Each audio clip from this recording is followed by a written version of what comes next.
Assalamualaikum warahmatullahi wabarakatuh.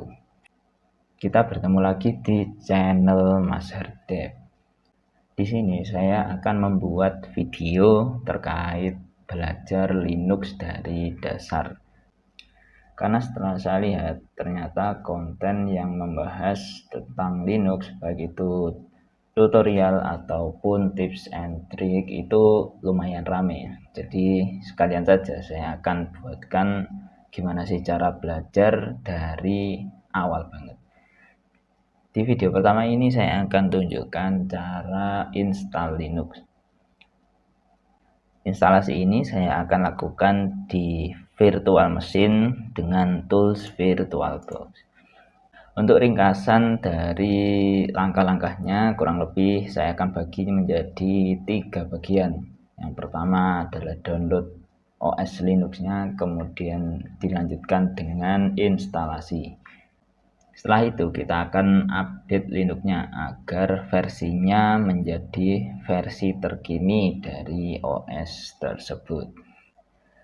Oke, kita masuk ke langkah yang pertama. Kita buka dulu browsernya. Nah, untuk Linux yang akan di-download ini saya pilihkan versi yang ringan-ringan aja. Nanti agar teman-teman yang spek laptopnya atau komputernya rendah itu bisa mengikuti. Oke, ini ya saya pilihkan OS Ubuntu. Jadi Ubuntu itu sebenarnya adalah Ubuntu dengan desktop environment XFCE, dan itu cukup ringan karena untuk running idle itu hanya memakan RAM 1 GB. Oke, kita masuk ke website resminya di xubuntu.org, kemudian klik tombol download. Di sini ada beberapa pilihan versi. Nah, pilih yang LTS.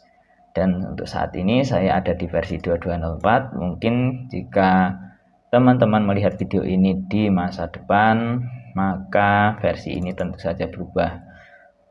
Yang jelas pastikan Anda mendownload LTS agar supportnya itu lebih panjang dan juga tentunya lebih stabil.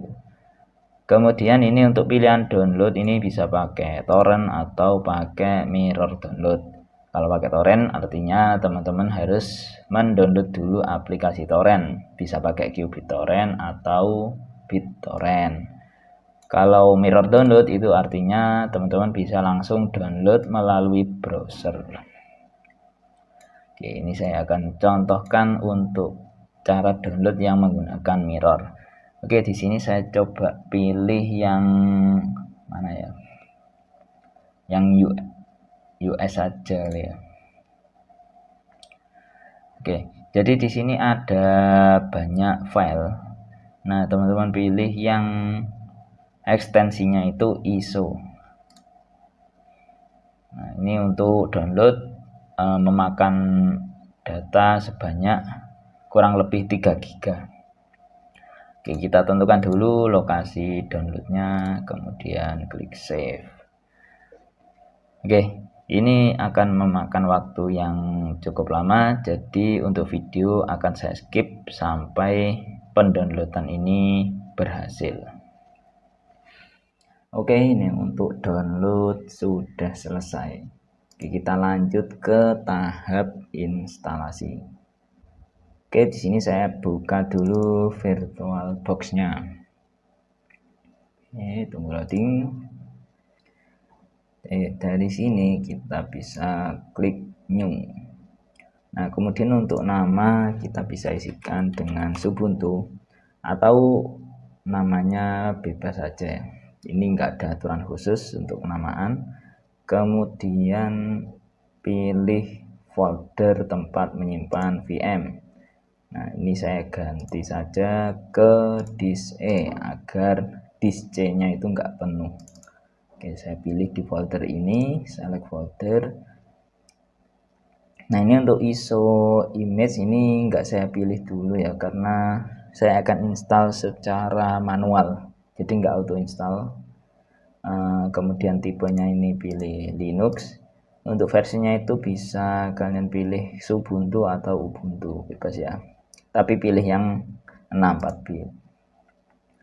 Oke, kemudian klik tombol next. Nah, di sini kita diminta untuk menyisihkan sebagian RAM pada komputer kita untuk virtual machine. Oke, karena RAM saya cukup banyak, jadi ini saya sisihkan sekitar 4 GB.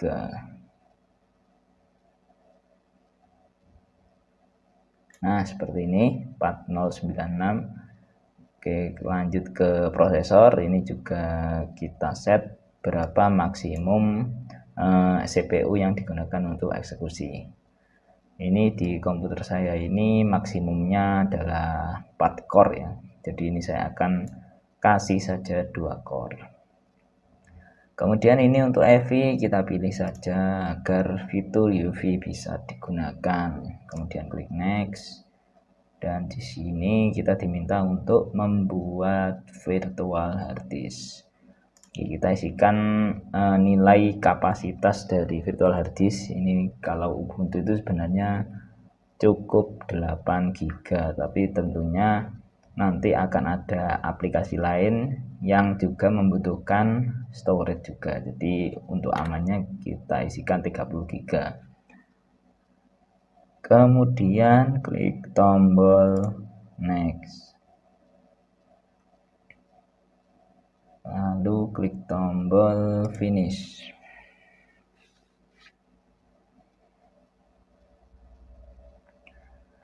Oke, jadi di sini virtual machine dengan nama Ubuntu sudah dibuat. Sampai sini jangan di start dulu ya, karena kita belum meload file ISO yang tadi kita download. Oke, kita masuk ke setting. Nah, di sini pilih storage. Nah, di storage ini ada 2 controller, yang satu adalah IDE, ini isinya adalah virtual CD-ROM, kemudian yang satu itu adalah virtual disk yang tadi kita buat dengan kapasitas 30 GB. Oke, kita fokusnya ke CD-ROM. Nah, di CD-ROM ini kita load file ISO. Nah, untuk caranya ini klik tombol CD di sebelah kanannya IDE secondary ini. Nah, kemudian pilih choose this file. Oke, kita pilih file ISO yang tadi di-download ya. Oke, ini maksudnya apa sih? Jadi maksudnya itu file ISO itu nanti akan dijadikan sebagai CD-ROM pada virtual machine ini. Jadi nanti kita bisa lakukan instalasi dari CD ini. Oke, kalau sudah klik OK, baru sekarang kita start. Oke, ini lagi powering up. Dan ya, ini mohon maaf agak berisik ya, kipasnya mulai kenceng ya. Oke, karena prosesnya mengakibatkan suhu CPU lumayan panas, jadi ya dia kipasnya otomatis akan menyesuaikan. Oke, di sini kita pilih try or install Ubuntu atau yang paling atas. Kita tekan enter. Oke, kita tunggu dia akan melakukan booting pada live CD. Oke, nah seperti ini ya penampakannya. Oke, di sebelah kanan ini kan ada beberapa notifikasi ya. Nah, ini kita bisa pilih yang ini ya, notif silang nih ya, agar ini nanti tidak muncul kembali ya, jadi biar gak ganggu. Oke, kita tunggu untuk prosesnya. Kalau teman-teman pengen lihat detail bisa tekan arah atas.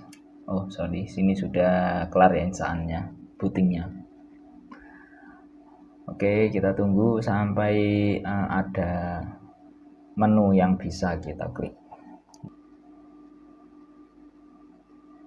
Nah, setelah beberapa saat ini nanti akan tampil installer seperti ini. Oke, di sini ada 2 opsi ya. Ini ada try, ada install. Di sebelah kirinya ini ada bahasa ya. Terserah kalian bisa pilih Indonesia atau Inggris ya, bebas. Nah, kembali ke 2 pilihan tadi. Ini kalau try itu digunakan kalau kita pengen nyoba-nyoba OS ini sebelum diinstal. Nah, jadi Fungsinya ya kalau misalnya pengen mencoba sesuatu yang tidak di set ke permanen atau ingin eksperimen lah. Jadi kalau misalnya ada error ya tinggal restart, dan ya karena konfigurasinya gak kesimpan ya komputer gak apa-apa. Nah itu bisa menggunakan try. Nah sedangkan kalau kita mau install, nah ini bisa ke kanan ya. Jadi nanti harddisk yang tadi sudah dibuat akan diisikan dengan Ubuntu. Nah gitu. Oke, kita pilih yang install aja karena judul kita ini adalah instalasi Linux ya. Oke, jadi di sini kita diminta untuk mengkonfigurasi keyboard layout. Nah, ini umumnya itu ya pakai yang English US ya. Nah, ini adalah keyboard yang biasa dijual di pasaran ya. Oke, kalau misalnya keyboardnya lain ya, misalnya Devora gitu bisa pilih lah. Ini sesuaikan dengan keyboard yang ada. Kalau udah klik continue. Oke, di sini ada dua pilihan, bisa normal, bisa minimal. Nah, ini saya akan pilih minimal aja ya, karena saya nggak butuh juga sih Office, software dan lain sebagainya. Jadi untuk software ini atau istilahnya bloatware ya, ini nanti akan saya install manual sesuai dengan kebutuhan. Oke, terus ini ada download update, ini saya matikan aja karena ini nanti akan perlu waktu ekstra lagi kalau harus download lagi. Oke. Dan untuk terakhir ini install third party, ini saya centang karena ini kita akan perlu ya, terutama additional media format ini ya, untuk membuka file-file media. Oke, setelah itu klik continue. Oke, jadi di sini kita diminta untuk menentukan apakah kita akan menghapus semua disk dan install Ubuntu atau something else. Ya sebenarnya ini bisa dua-duanya ya, karena toh kita erase disk pun juga yang di erase itu virtual disk ya, bukan hard disk fisiknya ya. Nah ini bisa dipilih, atau kalau mau custom partisi itu bisa pilih yang something else. Nah jadi kalau pakai something else itu kita bikin partisinya ya manual gini ya. Oke, ini untuk harddisk karena hanya ada satu ya, di sini hanya tertera dev SDA ini. Di sini kita coba akan buat partisinya ya, karena ini masih kosong ya. Oke, partisi table sudah terbuat. Jadi sekarang kita bisa menambahkan partisi. Nah, ini klik tombol plus ya. Oke, ini untuk yang pertama kita buat dulu partisi untuk EVI. Itu kira-kira akan butuh setengah giga ya. Ini kita tuliskan aja. Sorry, ini saya.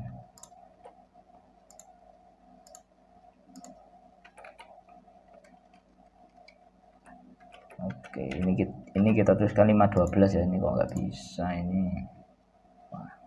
Oke, ini mungkin ada masalah di keyboard, jadi ini saya akan pakai virtual input ya.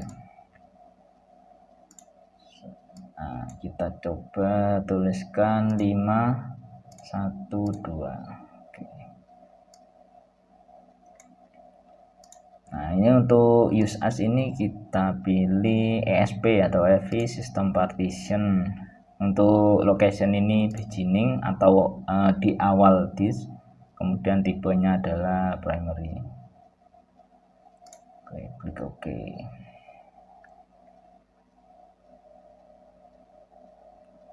Oke, jadi satu partisi sudah dibuat. Oke, kita lanjut ke free space, ini kita tambahkan lagi partisi root kita. Nah, untuk partisi rootnya itu harus menggunakan ext4 atau bisa juga sih ext3. Yang penting ext ya. Kalau yang NTFS itu biasanya nggak bisa untuk root. Oke, kemudian yang perlu dilakukan lagi, kita set juga mount point-nya sebagai slash. Nah, ini maksudnya ya root ya.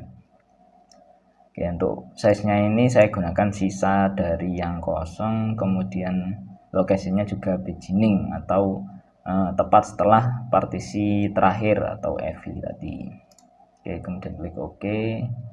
Kita tunggu sampai desainnya sudah terlihat. Nah, ini seperti ini. Jadi hanya ada 2 partisi ya.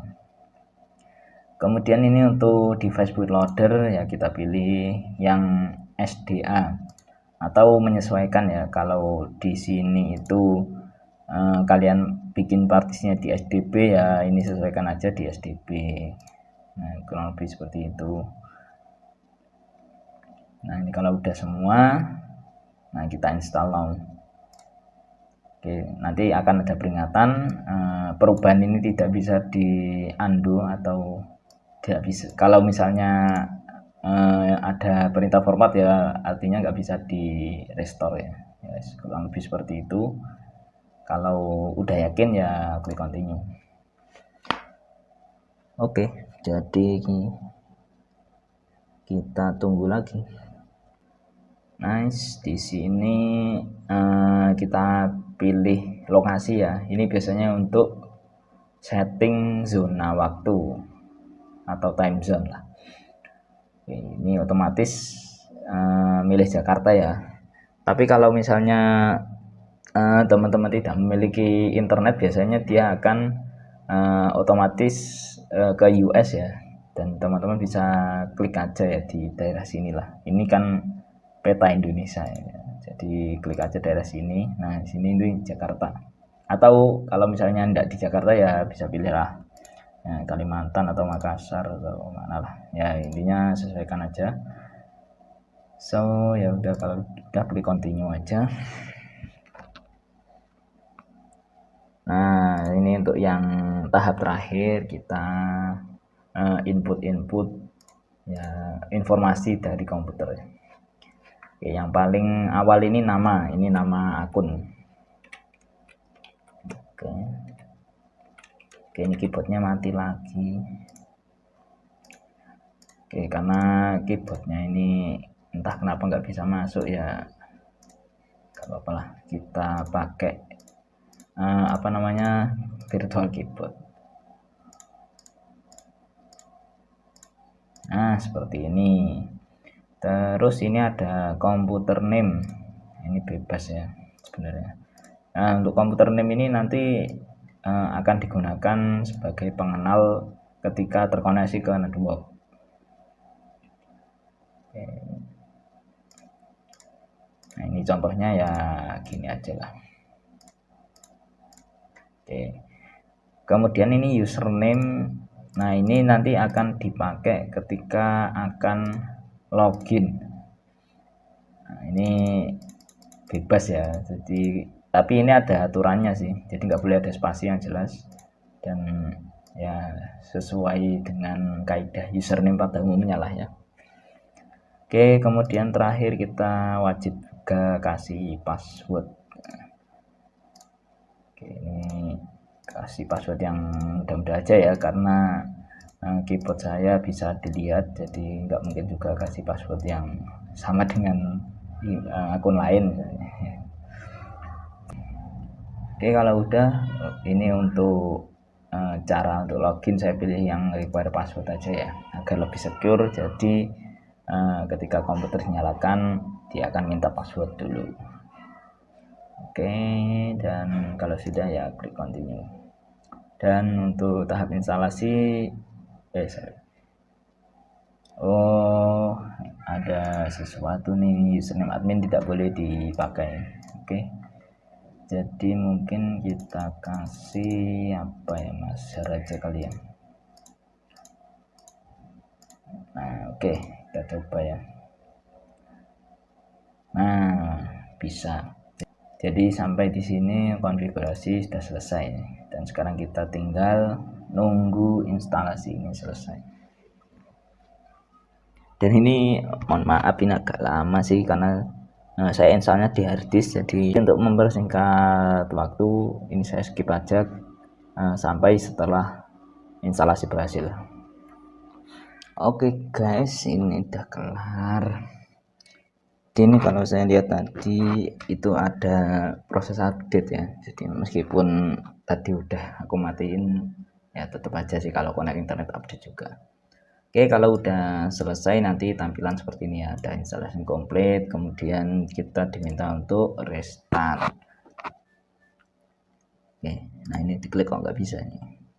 Oke, mungkin kita tunggu sejenak ya.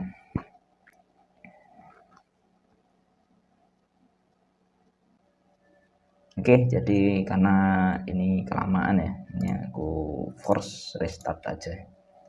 Oke, ya menunya ada di sini ya, machine, kemudian reset.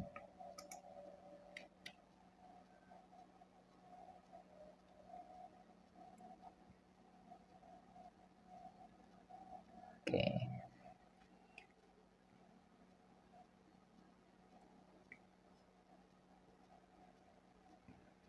Oke, ini lagi proses booting ya. Oke, seperti yang saya bilang di awal, kalau mau melihat detail loading bisa tekan arah atas atau arah apapun ya. Oke, sebentar. Nah, ini kita tekan arah atas. Nah, nanti akan keluar seperti ini. Jadi kita bisa tahu dia loadingnya ngapain aja. Dan kalau terjadi error, kita juga tahu. Nah, dia lagi error di mana. Oke, kita tunggu ya sampai tampilan login tampil. Nah, oke seperti ini. Nah, ini kita tinggal masukkan passwordnya saja. Oke, jadi cuma saya tulis admin dong, dan saya tekan enter gitu aja sih tadi. Nah, seperti ini tampilannya kurang lebih. Jika sesuai dengan planning kita di tahap ketiga itu adalah kita update ya. Tapi tadi ternyata sudah otomatis update ya. Tapi kita akan coba saja. Barangkali masih ada yang perlu diupdate lagi. Ini mungkin agak kelihatan kecil ya. Nah, ini coba aku besarin. Oke, ini harusnya udah kelihatan sih. Nah, untuk melakukan update itu kita berikan perintah sudo apt spasi update. Oke. Nah, kemudian kita diminta untuk memasukkan password. Nah, kita masukkan ya. Dan passwordnya itu tidak akan ditampilkan di sini.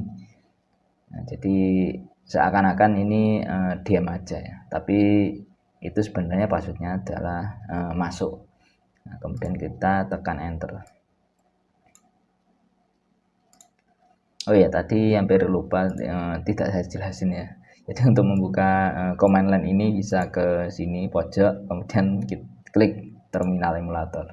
Oke, maaf kelupaan.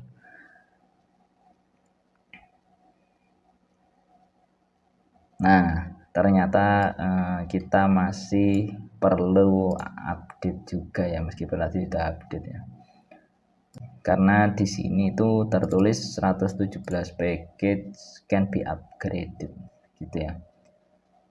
Oke, jadi untuk proses sudah apt update tadi itu sebenarnya nggak mengupdate softwarenya. Dia hanya melakukan checking apakah ada update apa tidak. Nah, setelah dilakukan checking baru ketahuan nih ada 117 aplikasi, baik itu aplikasi yang kita install atau aplikasi bawaan OS.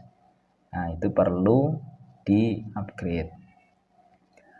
Nah, kemudian untuk melakukan upgrade, perintahnya itu kita masukkan sudo spasi apt upgrade. Nah, kemudian tekan enter. Nah, nanti mungkin sebagian ada yang meminta untuk memasukkan password seperti kita lakukan saat update ya. Kalau terjadi ya tinggal masukkan aja ya. Nah, kemudian ini kita akan ditanya ini istilahnya konfirmasi lah. Jadi kita akan mendownload package itu sebesar 425 MB. Jadi pastikan aja kalau pakai internet seluler ya kuotanya cukup lah. Nah, kemudian ini ada keterangan lagi setelah operasi ini 34,8 tambahan akan dibutuhkan untuk menyimpan, atau setelah diinstal itu nanti akan memakan storage sebanyak 34 MB. Nah, kenapa kok lebih kecil dari download? Ya karena sistemnya adalah replace komponen lama, bukan menginstal komponen baru tanpa menghilangkan yang lama. Jadi ini adalah kalkulasi ya, ketika komponen lama dihapus kemudian komponen baru dimasukkan. Nah, selisihnya itu seperti ini. Dan ini nanti bisa juga bukan butuh tambahan tapi malah berkurang, itu sangat bisa terjadi ya, tergantung besaran aplikasi setelah update. Nah, itu lebih kecil dari sebelumnya atau lebih besar. Oke, so kalau udah ya ini tulis kanji, atau nggak perlu tulis kanji juga nggak apa-apa, tekan enter aja. Nah, ini tinggal ditunggu aja sih sebenarnya, ini masih proses download ya. Ya, ini untuk update-nya sudah selesai kurang lebih ya, seperti itulah untuk install Linux. Semoga langkah-langkah tadi bisa diikuti dengan lancar tanpa ada kendala. Oke, dan kita akan lanjutkan belajarnya di video berikutnya. Oke, terakhir ini saya akan tunjukkan cara untuk shutdown-nya. Nah, kawan-kawan bisa menuju ke pojok kiri atas, kemudian klik tombol icon power. Kemudian pastikan ini save sessionnya itu tidak terchecklist ya, karena kalau terchecklist itu akan menyimpan semua yang sedang terbuka saat ini. Oke, kemudian klik tombol shutdown. Oke, dan secara otomatis virtual machine ini akan tertutup. Demikian, terima kasih atas perhatiannya. Jangan lupa klik tombol like dan juga subscribe. Kita bertemu lagi pada video berikutnya.